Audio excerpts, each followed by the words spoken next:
Hey guys, I just wanted to make a follow-up video to the Dragon Link deck profile I made a few weeks ago. This isn't going to be anything like super groundbreaking. I'm just going to be talking about just some updates on the deck as I have it built, and a little bit about just what's been happening in the like the remote duels and stuff like that, the trends that have been coming up. So I'm going to start with the hand traps and or the going second cards. So the deck runs 3 Phantasme, which I think is good no matter what your local scene looks like. My locals has a lot of rogue. I have a lot of Dragoon decks, a lot of like stunny decks with like Necro Valley and decks that run things like there can be only one, just real stun heavy decks, along with like the normal Eldlich, Invoke Dogmatica, Shadal, things like that in it. But this card is so good against the decks that play links like Tri-Brigade, that I think you need to play it. And the decks that don't link, like Eldlich, it doesn't really matter. This deck is strong enough to be able to beat that deck, even though you have a brick in your hand. This can just be used for your first discard effect, and then you can continue playing on. So I think this card is super strong, even if your meta isn't nothing but Mirror Match and Invoked and Tri-Brigade. Even if you have a lot of Eldlich or stun decks that don't link, this is still really strong for those decks that do. So we run 3 of those, and then 3 Dark Ruler no more, 2 Triple Tactics. Dark Ruler could be Forbidden Droplet. I don't own Droplets. I haven't tested Droplets in this deck, but I would presume that it works really well. So this could be Droplets. Dark Ruler will help you break a board. Droplet will help you OTK, since you can still do damage. Droplets also can be used going second, or during your opponent's turn when you go first, which is really cool and a great interaction, but I just don't own them. But this would be either or a mix of both. I'm running Triple Tactics because I have a lot of Dragoon decks in my locals, like a third of the decks that are up there splash Dragoon in, and this deck is not very good at handling Dragoon. You either have to summon a 3000 attack and ram into it, if they haven't negated, or if they do negate, you have to pretty much go into Boral Sword and run him over, and that's the only way to get around Dragoon. So I'm running Triple Tactics. This could be a different hand trap if you don't have that problem, or if you don't have Triple Tactics, it could be like Ash Blossom or some other hand trap or going second card instead. But I'm personally running 2 of these for the Dragoon matchup, and I'm only running 2 because I don't want to draw a third one, because I already have enough. Like if I go against Eldlich, I have 7 bricks currently. I'm sorry, I can't count. I have 8 bricks currently, and I don't want to have a 9th brick against those matchups where the going second cards aren't really important. So that's the hand traps and the going second cards. I'm going to go over the starters real quick, which is going to be Chamber, 3 Sacred, Black Metal, and then we have Red Eyes here, and we have Triple Tidying with Chamber. Let's talk about this. 3 Sacred is definitely the best. People were running 2, including me, previously, and it's just, Sacred is so good. Like if I open all 3 of these, I'm summoning Sacred, like 100% of the time. So I want to run 3 of Sacred because that's the one I want to see the most.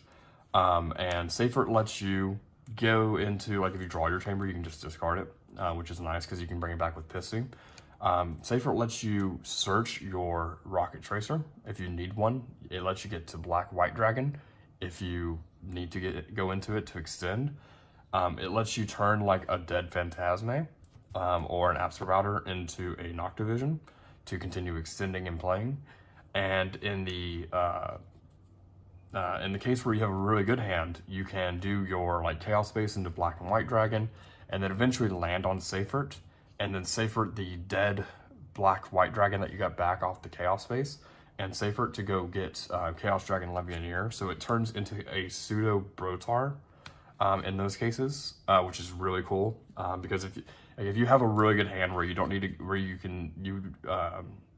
to LP into Chamber, let's just say you hard opened a Tidying, which is why I run 3, and I already have Tracer, then I can go into, if I had Chaos Space with Black White, go into Sacred, and then Sacred the dead Black White for Chaos Dragon Levianeer, summon Levianeer. Now I have Sacred in Graveyard to recycle the Levianeer next turn, and I also got the Levianeer effect, which would be the equivalent of the Brotar effect, but I set up a safer in the process so I have even more follow up with the Levianair. It's really great.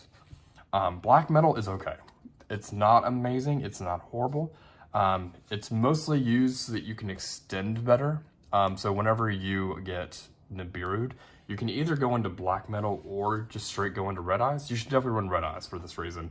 And then that lets you extend through Nibiru. This just lets you extend a little bit further in different ways. Like there are just edge cases where black metal is better, but sometimes just going straight into red eyes is the best thing to do. But this is an okay starter. If you're not gonna run that, that's fine. You can run a second chamber. That's perfectly fair to run a second chamber. I just have it so that I have the most options. Like I never draw 2 chamber. Like that is just horrible to draw 2 chamber. I want to always have different options for my different starters as much as I can if I don't open Savored. Let's talk about tidying and chamber. So chamber has been going down to 1 and 2 in lists, and typically tidying is at 2 in those lists. If you run 3 tidying, you definitely run 2 chamber. That's what every list that has had 3 did. I think you only need 1 and 3. I think this is the perfect ratio. If you hard open this, that is awesome. That means you're not obligated to go into chamber, although you might still want to because you get more follow-up, because it gives you the target to banish, and you get a second tidying. But it makes it so that you don't have to. It means that you can hard open tidying and not an access to Rocket Tracer. But if you can get to LP, then you can LP out the Tracer, and you already have the tidying. So you have more access to all of your resources on LP summon, where you're not locked into summoning chamber because you didn't open chamber and you didn't open a trap. So I think 3 is best for that reason. And for the other main reason to run 3 is for Dark Ruler No More. So oftentimes, whenever Dark Ruler No More is sort of the bane of this deck, because it just hurts so bad when your board gets broken from it. So as you should know, if you have chamber and tidying in graveyard and you have hot red, when they Dark Ruler you can banish to summon chamber, chain hot red to negate Dark Ruler, summon chamber, search another tidying. Right? That's the interaction. The problem is you won't always have it's not easy to summon hot red and put chamber and tidying in the graveyard. Like that's not an easy feat.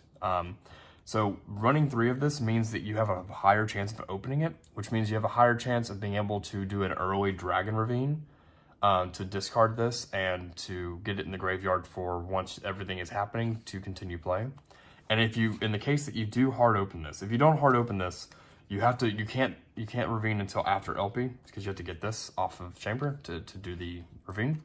But also, you don't have 1 to use. If you hard open this, you can summon this off of LP, get a second one, and then Ravine, and now you're gonna have 1 in the graveyard and set. That means if they Dark Ruler, you have the out. If they don't Dark Ruler, you also have the second bounce, which is so strong. It is insanely strong when you have that option to both negate Dark Ruler and have all of your follow-up, losing no follow-up for being able to negate Dark Ruler. It's really good. So I would definitely run 3 just for that reason, and then either 1 and 1 or just 2 chambers. As far as the starters, this lineup of starters is amazing. It's the perfect ratio. You don't need anything else besides this number of starters. So that covers that portion of the deck.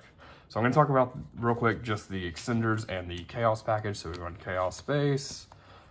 And we run all the standard stuff. So Brotar to get Levianair, black and white with Chaos Space to extend and get more card advantage. Ravine to extend in cases where you have bad hands or just to get more, to set up more plays. And of course, 3 World Legacy Guard Dragon. You definitely should run 3 of these. There is no reason to run 2. Sure, you can open 2, but I would rather risk opening 2 to draw 3 more often, to draw 1 more often by running 3. Like this card is insane.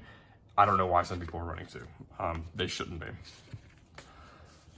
But that's all for that. That's all standard Dragon Link stuff. Last part of this is going to be the rocket package, which I'm running the minimum rocket package. So we're running quick launch, boot 2, 2, 1, 1, and then Abster Router with Noctivision. So Noctivision is here so that you can safer Abster Router, or you can safer Phantasmic to get them out of your hand if they're dead. That's why you run the Noctivision. The Noctivision isn't that amazing. Like, I don't agree with the running 2 or 3 of this card. Like, it's an okay card. It's really here just to fix your bad hands with Seyfert. That's really all it's there for. As far as the minimum rocket package, it is perfectly fine to run 3 Tracer or to run 2 Absol Dragon. The problem is space. This deck, and this is the end of the main deck list, is 40 cards. What would you cut for anything here? I mean, you could cut a Tidying, I guess, but I think the benefits of that outweigh it. You can cut a Hand Trap, but I'm already only on 8 going second cards rather than the standard 9. It's really hard to find the room without just going to like 41, 42 cards to add a bigger rocket package, but you also don't need it. The whole reason why you want to run like 3 Tracers is so that you guarantee access to Tracer, right? That's the whole reason. You want to make sure you have access to Tracer, because if you can combo but you can't go into Tracer, then you can't full combo. Well, as it turns out, with 3 Dragonbait Tidying, if you hard open a Tidying, your LP can be Tracer. You can draw 3 Rocket Quick Launch, you can draw 2 Tracer, you can draw Absol Dragon, you can go into Ravine instead of Seal Absol Dragon to get Tracer. But if for some reason you can't do that, or you don't want to do the Ravine play to force the Tracer into your hand, you can just go LP summon Tracer instead. If you hard open the Tidying, which is another reason to run Tidying. The odds of you not being able to get to your 3rd Tracer are super low. Like, it's only the cases where you don't draw like more than 1 monster. Like, if you just open just Rocket Synchron and then 4 blanks, like let's say 3 Phantasme and Triple Tactics Rocket Synchron, okay, that's a bad hand. Like, but that's a bad hand no matter what your deck is. Like, that's just an unfortunate hand that you drew like Rocket Synchron plus 4 cards that don't extend or improve the board. So as long as you can go into Link 2, which is almost every game, you can get to Tracer. And there's no reason to run more than this, because the deck's already at 40 and it's already pretty much maximized in that regard. So I'm gonna go over the extra deck real quick. It's still super standard. You have to run 2 Striker. 2 Striker are used in the main combo. You need a 3rd Striker for follow-up. Technically, this is optional, but it's really not. Like, if you don't run this card and your board is broken, your odds of recovery are much lower than if you run a 3rd one of these. And for that reason alone, like, this gives you insurance against Dark Roller no more. Let's just put it that way. If you don't run that, then you're asking to lose to Dark Roller. And that's your fault for making that decision. LB Pisty, for the combo. You need to run 2 Seal. This is so important. Don't run 1 Seal. So when you seal the first time, you need to be able to have a follow-up seal in case you have to grind the game out. And or if you combo and they Nibiru your first seal, you need to have the option to go into a 2nd seal so that you have a strong ending turn in those cases. It's very important to run 2 Seal. The fact that the 2 Seal is actually the reason why the other versions of this deck aren't as strong. So the other versions of this deck usually don't run Tidying or Seal, and those are the 2 main reasons to run. The dark version, what's it called, the Phantom Knight version with Fog Blades, it doesn't usually run Tidying, and Tidying Seal is much stronger than like Fog Blades on the field, negating a monster effect. It's just, if they Dark Roller your field, you are screwed. Like, there's nothing you can really do about it at that point. Like, the negating a monster effect isn't going to save you as much as a bounce will. And those versions can only run 1 Seal because they don't have room for a 2nd one. So they have a pretty strong turn 1 opening board, but they have terrible follow-up compared to this deck, which is why the deck isn't quite as good. If they get Dark Rollered and their board is broken and they already used their Seal, then they're in a really rough spot to come back. The same thing with the Dragoonity version of this deck. It takes out a lot of stuff to make the Dragoonity package stuff come in. So the extra deck is really wonky for that version, and it's just not as good. I think that deck has huge potential in the future, though, because it has combo, like 1 card combo starting madness. Like, it can do so much, but its follow-up is not as strong as this deck, and until they like ban LP or do something else to the deck to hurt it, I think that's, once the deck has been tripled, I think Dragoonity is the way the deck will move forward if it's going to be able to after the ban list. But okay, off that tangent. So on to the rest of the twos. You obviously run Romulus. Halki Vibrex is technically cuttable, so is Quad Whirl, but I don't think they really are. Halki lets you have full combo with a Dragon Tuner plus World Legacy Guard Dragon. If you open Rocket Synchron World Legacy, you have full combo with Halki. And for that reason alone, for those kind of bad hands that would have otherwise been Seal Pass, if you can go full combo, this is so good. This also lets you play through Nibiru. So if you're not Dark Locked and they Nibiru you, you can just go grab like Red Eyes, bring back Tracer, or just go get the Tracer immediately if you don't have the access yet. Token in that into Halki into Rocket Synchron, and then you just continue combo from there. So this also is the main way to get rid of the Nibiru token. Quad Whirl is needed if you run Chaos Ruler, which you should, because this is probably the best card in the extra deck. Because if you don't run Quad Whirl, when you summon Chaos Ruler, it's really hard to summon Chaos Ruler and Savage in the same turn, unless you have Quad Whirl. Quad Whirl enables you to play both in the same opening turn, which gives you absurd follow-up. And for that reason, these are not really cuttable. But if you really are dead set on it, then these are the two most cuttable besides Appaloosa, which I'm about to go over right now. So we have Burl Sword, Appaloosa. Appaloosa is actually the cuttable card. This is actually the flex that can be anything. Some people are running like the Scarlet Red Archfiend that can burn for time. I guess you can run that if you're running into time a lot, but I don't have that problem. Appaloosa, I think, is the best option, strictly because Appaloosa plays very nicely with Crystal and Halki Vibrex. Because if you have to Halki Vibrex, let's just say you have Rocket Synchron. Here, let's just do it real quick. So if this is your opening hand, let's just assume you have a 2-card opening hand, right? So you summon, you make Striker, you link off Striker and that for Halki, and then Halki will go grab a second Rocket Synchron. That's why you run 2 Rocket Synchron, by the way, for this play specifically. And then we're gonna go into, sorry, I missed a step. So this brought this back to go into Halki. This is on the field. So then this goes into LP move, summon, I don't know, Tracer in this case, because you don't have access to your full combo. It doesn't really matter from here. So eventually, this is going to continue to go off, and you're going to get to Pisty. You're going to Pisty bring this back. You're going to turn these into Romulus, right? You get to search for Ravine. Now, rather than having just a dead Halki and a dead Romulus sitting here, you can turn these into Appaloosa to have a 2-negate Appaloosa. And I hope that's in camera. It's not really in camera, so I apologize for that. So you can turn Halki and Romulus, which is going to happen during this combo, because you don't have to Dark Lock yourself. Like I just showed you the combo.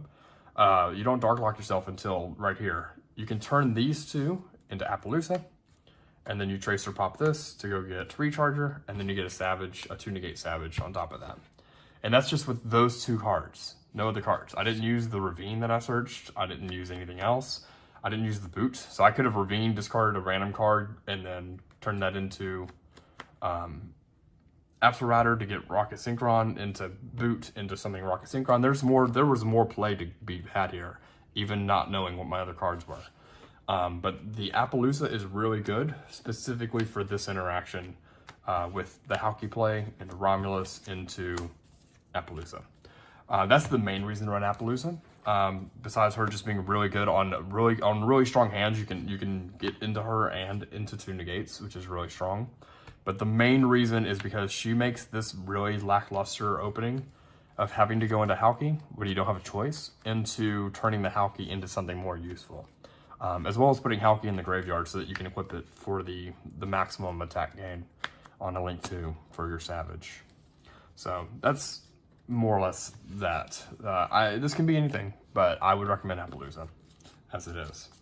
The last 3 cards in the extra deck are Savage, Roller, Hot Red. You definitely run these. These are your win condition. This is your Omni Negate. This is your just get insane advantage, and this card is just stupid good, being able to be brought back with a Recharger. That's the other reason you run Red Eyes, is so that if you get into Red Eyes, if you go into Striker, Striker becomes Red Eyes plus Hot Red, which is really strong follow-up. And if you Chaos Space a Striker back, and you can do it a second time, which is just so much card advantage. It's really insane. So you definitely run these three, and yeah, that's pretty much the deck profile. Let's just go over real quick the side deck. This part is really flexible. It can be whatever you want. I'm just gonna go over it kind of in general terms. So hand trap 1, hand trap 2. I'm running Nibiru Lancia. This I kind of want to run Droll, but I don't have room for it because I go against so much anti-meta stuff that I need spell trap destruction. I would like to have Droll in here somewhere, but this can be any 2 hand traps. Whatever 2 hand traps you feel like your deck is lacking against whatever other matchup. I have a lot of Dinosaur and Tri-Brigade and Eldlich, so I'm definitely running Lancia in mine. And then I also have like a hero player and some other stuff, which is why I'm running Nibiru. But yeah, just any 2 hand traps. It could be Ash, Droll, these, Bell, you know, whatever's working best for your meta that you're expecting. And then I'm gonna run 3 going first cards. In my case, right now, I'm running 2 anti-spell, 1 Imperial. This is again for Dark Ruler and Forbidden Droplet-ish if they don't discard a trap. So this is just for Dark Ruler and trying to stop them from breaking your board. It's the same reason why I'm running 3 Chamber Trap, because Dark Ruler hurts this deck so much, and if you let it beat you, then you're the one making that decision. You need to be running some stuff that can safeguard you against it. But if you don't want to run these, you need to be running some kind of going for something that gives you an advantage. I remember in one of the remote duels, they were running Ice Dragon's Prison, which is a pretty cool idea. It hits a lot of other stuff, like it hits Dragoon a lot harder, so it gives you more access to Dragoon hate. But I don't know if it's best. It's definitely really good against Dino because you can just hold it until the battle phase and then battle phase flip it whenever they Dark Ruler you. So it gives you indirect insurance against Dark Ruler by having another trap to play while your monsters are negated. But I would rather just stop the Dark Ruler to begin with. But I also don't have Ice Dragon Prison, and I'm not going to spend $180 to put a side deck card in that isn't really needed. But Ice Dragon Prison is a pretty cool side deck card. So the last part of the deck, because I have so much anti-meta, like stun, Eldlich crap at my locals, I'm running 6 cards for Spell Trap Destruction. Now, typically, this would be 3 Twin Twister, 3 Cosmic Cyclone. That's what you will see in remote duels a lot. The reason why they run that instead of these is that these are not quick play, and you need quick play in order to hit Prank Kid's fusion spell and to hit Schism for Shadal. I have 0 Prank Kids players at my local, and I have only like 2 Shadal players. We have like 3, but only 2 consistently. So I don't need the quick play aspect as much, but I have a lot of like stun decks and like Necro Valley stun and Dragoon.deck with traps and all sorts of stupid stuff at my locals, in addition to like the normal meta decks. So I would rather have the more wide hitting board wiping spell cards that are not quick play. But it is definitely fair to play Twin Twister, Cosmic Cyclone, especially if you have Prank Kid players, because that's the matchup where that helps the most. As far as Twin Twisters versus Cyclone, if you're only going to run 1, I'm running Twin Twister because 1, it hits 2, but also Cyclone can play into Lancia, and I don't want my Cyclone to get negated by Lancia whenever I'm just trying to board wipe, like against Altergeist or something like that. Like, I don't want to deal with that. One other thing that I don't have that a lot of people have been running are alphas. The Beast card that bounces a card. I don't know the full name of it. I don't own them, but they seem like a really good card. Like, I would maybe run that over Nibiru. Like, I would definitely play Lancia just for, it hits so many matchups. But over Nibiru, I would actually maybe play the Alpha Beast card because it's really good going second, and it seems really interesting. Like, I would like to try that out, but I just don't own them. But that's another really good card. Another one you could run is the Wind Kaiju if you have a lot of Tri-Brigade. Like, you need to have so much Tri-Brigade like in your locals that you need to be siding that hard for it. But besides that, this is just standard side deck stuff. Like, Red Reboot's not a bad card either. It's just, it's a lot of room issues with the side deck, with having so many things to side for, at least at my locals. So anyway, that's the deck profile. Hopefully you took something away from it, and hope you take care, and bye.